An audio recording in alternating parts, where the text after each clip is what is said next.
ಆತ್ಮೀಯ ವಿದ್ಯಾರ್ಥಿಗಳೇ, ನಾವೀಗ ವಿಜ್ಞಾನ ವಿಷಯದ ಮೊದಲ ಅಧ್ಯಾಯ ನಿರಂತರವಾಗಿ ಬದಲಾಗುತ್ತಿರುವ ವಿಜ್ಞಾನದ ಜಗತ್ತು ಈ ಒಂದು ಪಾಠಕ್ಕೆ ಸಂಬಂಧಿಸಿದಂತೆ ಪ್ರಶ್ನೆ ಉತ್ತರಗಳನ್ನು ಈಗ ಚರ್ಚೆ ಮಾಡೋಣ. ಇಲ್ಲಿ ಮೊದಲ ಚಟುವಟಿಕೆ ಏನಿದೆ ಅಂತಂದ್ರೆ, ಈ ಉತ್ತರಗಳಿಗೆ ಪ್ರಶ್ನೆಗಳನ್ನು ರೂಪಿಸಿ. ಅಂದ್ರೆ ಉತ್ತರಗಳನ್ನು ಅವರೇ ಕೊಟ್ಟಿರ್ತಾರೆ, ನೀವೇನ್ ಮಾಡಬೇಕು, ಪ್ರಶ್ನೆಗಳನ್ನು ಕೇಳಬೇಕು.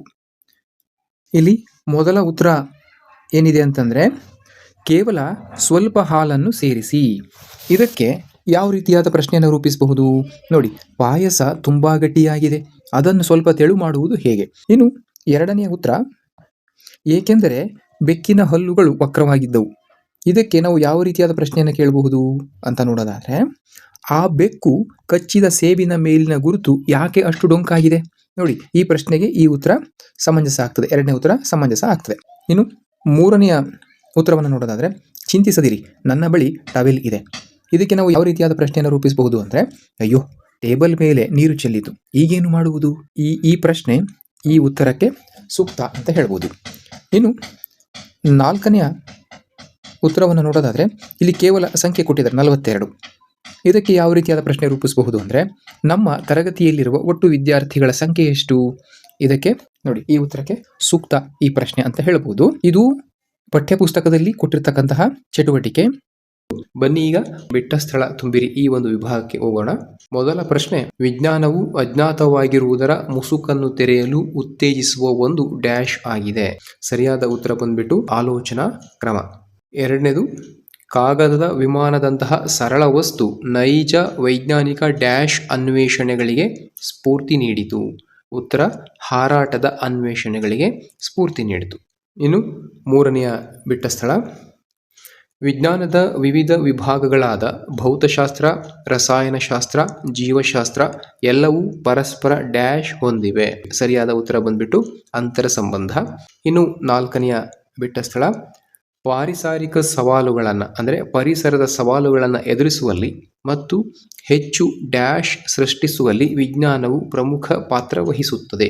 ಉತ್ತರ ಸುಸ್ಥಿರ ಜಗತ್ತು. ವಿಜ್ಞಾನದ ಉದ್ದೇಶವೇ ಸುಸ್ಥಿರ ಜಗತ್ತನ್ನು ಸೃಷ್ಟಿ ಮಾಡ್ತಕ್ಕಂಥದ್ದು.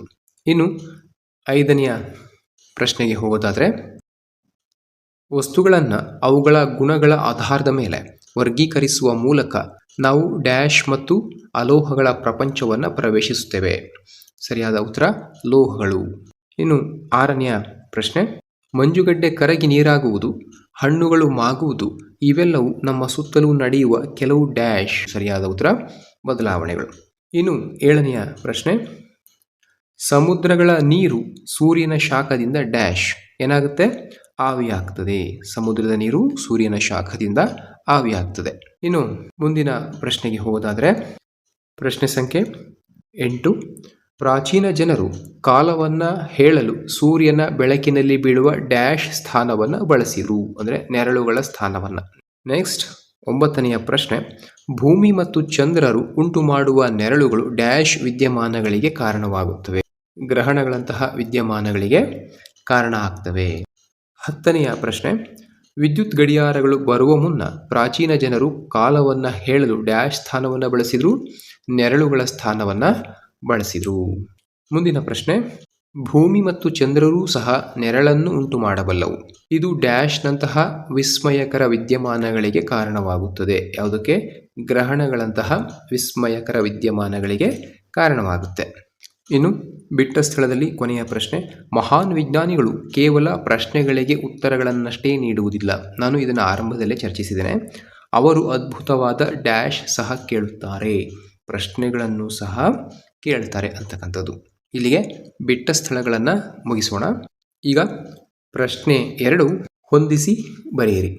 ಈ ಒಂದು ವಿಭಾಗಕ್ಕೆ ಹೋಗೋದಾದರೆ, ಆ ಪಟ್ಟಿಯಲ್ಲಿರ್ತಕ್ಕಂತಹ ಅಂಶಗಳಿಗೆ ಬಾ ಪಟ್ಟಿಯಲ್ಲಿರ್ತಕ್ಕಂತಹ ಅಂಶಗಳ ಸರಿಯಾದ ಅಂಶಗಳನ್ನು ನಾವು ಹೊಂದಿಸುವಂಥ ಟಾಸ್ಕ್. ಮೊದಲನೆಯದು ಕಾಗದದ ವಿಮಾನ. ಈ ಬಿಟ್ಟ ಸ್ಥಳದಲ್ಲೂ ಕೂಡ ಇದು ಚರ್ಚೆ ಆಗಿದೆ.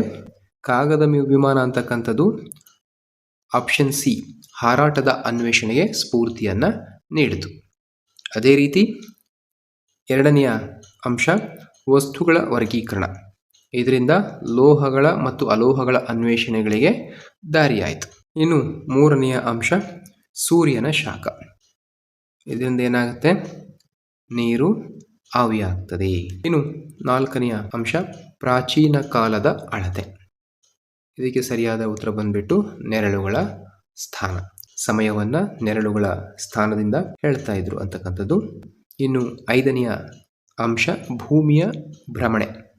ಈ ಒಂದು ವಿದ್ಯಮಾನದಿಂದನೇ ಹಗಲು ಮತ್ತು ರಾತ್ರಿಗಳು ಉಂಟಾಗ್ತಿದ್ವು ಅಂತಕ್ಕಂಥ ವಿಚಾರ. ಈಗ ಮುಂದಿನ ಪ್ರಶ್ನೆಗೆ ಹೋಗೋಣ. ಈಗ ಮುಖ್ಯ ಪ್ರಶ್ನೆ 3 ಒಂದು ವಾಕ್ಯದ ಪ್ರಶ್ನೆಗಳು. ಇದರಲ್ಲಿ ಮೊದಲ ಪ್ರಶ್ನೆ ಬಂದ್ಬಿಟ್ಟು ವಿಜ್ಞಾನ ಎಂದರೇನು? ಉತ್ತರ: ವಿಜ್ಞಾನವು ಕುತೂಹಲವನ್ನು ಸ್ವಾಗತಿಸುವ, ಪ್ರಶ್ನಿಸುವ ಮತ್ತು ಅಜ್ಞಾತವಾಗಿರುವುದರ ಮುಸುಕನ್ನು ತೆರೆಯಲು ಉತ್ತೇಜಿಸುವ ಒಂದು ಆಲೋಚನಾ ಕ್ರಮವಾಗಿದೆ.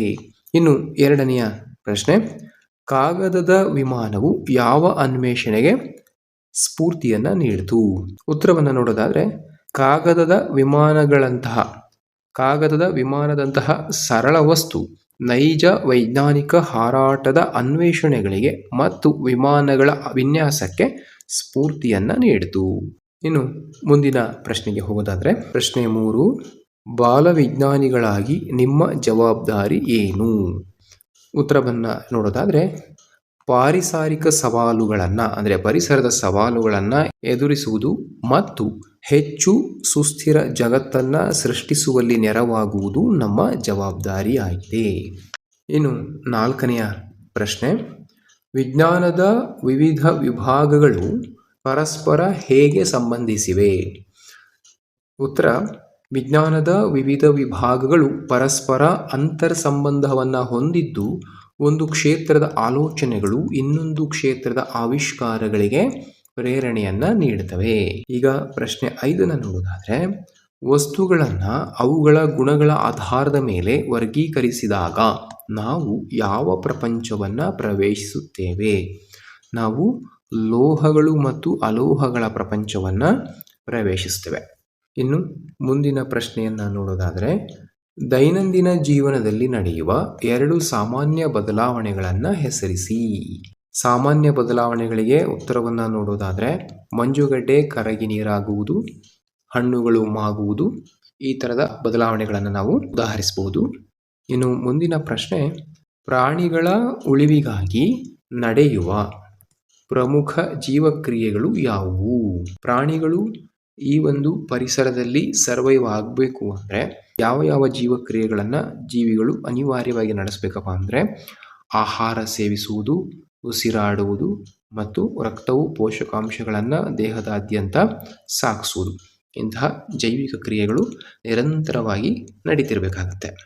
ಇನ್ನು ಮುಂದಿನ ಪ್ರಶ್ನೆಗೆ ಹೋಗೋದಾದರೆ ಪ್ರಶ್ನೆ 8, ಮಳೆ ಹೇಗೆ ಉಂಟಾಗುತ್ತದೆ? ಇದಕ್ಕೆ ಉತ್ತರ: ಸಮುದ್ರಗಳ ನೀರು ಸೂರ್ಯನ ಶಾಖದಿಂದ ಆವಿಯಾಗಿ ಮೋಡವಾಗಿ ನಂತರ ಮಳೆಯಾಗಿ ನೆಲಕ್ಕೆ ಬೀಳುತ್ತದೆ. ಇದನ್ನು ನೀವು ಹಿಂದಿನ ತರಗತಿಗಳಲ್ಲೂ ಕೂಡ ಅಭ್ಯಾಸ ಮಾಡಿದ್ದೀರಿ. ಈಗ ಪ್ರಶ್ನೆ 9, ಪ್ರಾಚೀನ ಕಾಲದಲ್ಲಿ ಜನರು ಕಾಲವನ್ನು ಹೇಗೆ ಅಳೆಯುತ್ತಿದ್ದರು? ಉತ್ತರವನ್ನು ನೋಡೋದಾದರೆ ಪ್ರಾಚೀನ ಜನರು ಸೂರ್ಯನ ಬೆಳಕಿನಲ್ಲಿ ಬೀಳುವ ವಸ್ತುಗಳ ನೆರಳುಗಳ ಸ್ಥಾನವನ್ನು ಗಮನಿಸಿ ಕಾಲವನ್ನು ಅಳೆಯುತ್ತಿದ್ದರು. ಈಗ ಮುಂದಿನ ಪ್ರಶ್ನೆಯನ್ನು ನೋಡೋದಾದರೆ ಪ್ರಶ್ನೆ 10, ಹಗಲು ಮತ್ತು ರಾತ್ರಿಗಳು ಹೇಗೆ ಉಂಟಾಗುತ್ತವೆ? ಉತ್ತರವನ್ನು ನೋಡೋದಾದರೆ ಸೂರ್ಯನಿಂದ ಪಡೆಯುವ ಬೆಳಕನ್ನು ಆಧರಿಸಿ ಮತ್ತು ಭೂಮಿಯು ತನ್ನ ಅಕ್ಷದ ಸುತ್ತ ಭ್ರಮಿಸುವುದರಿಂದ ಹಗಲು ಮತ್ತು ರಾತ್ರಿಗಳು ಉಂಟಾಗುತ್ತವೆ. ವಿದ್ಯಾರ್ಥಿಗಳೇ, ಇಲ್ಲಿಯವರೆಗೆ ಅಧ್ಯಾಯ 1 ನಿರಂತರವಾಗಿ ಬದಲಾಗುತ್ತಿರುವ ವಿಜ್ಞಾನದ ಜಗತ್ತು, ಈ ಒಂದು ಪಾಠಕ್ಕೆ ಸಂಬಂಧಿಸಿದಂತೆ ಪ್ರಶ್ನೆ ಉತ್ತರಗಳನ್ನು ಹೆಕ್ಕಿ ನಿಮಗೆ ಅನುಕೂಲ ಆಗಲಿ ಅಂತೇಳಿ ಈ ಒಂದು ವಿಡಿಯೋದಲ್ಲಿ ಪ್ರಸ್ತುತಪಡಿಸಿದ್ದೇವೆ. ಈ ವಿಡಿಯೋ ನಿಮಗೆ ಇಷ್ಟವಾದರೆ ಒಂದು ಲೈಕ್ ಕೊಡಿ, ನಿಮ್ಮ ಸ್ನೇಹಿತರಿಗೂ ಕೂಡ ಈ ವಿಡಿಯೋವನ್ನು ಶೇರ್ ಮಾಡಿ ಮತ್ತು ನಮ್ಮ ಚಾನಲ್ಗೆ ಸಬ್ಸ್ಕ್ರೈಬ್ ಆಗೋದನ್ನು ಮರಿಬೇಡಿ ಅಂತ ಹೇಳ್ತಾ ಈ ಒಂದು ಚರ್ಚೆಯನ್ನು ಇಲ್ಲಿ ನಿಲ್ಲಿಸ್ತಾ ಇದ್ದೇನೆ. ಧನ್ಯವಾದ.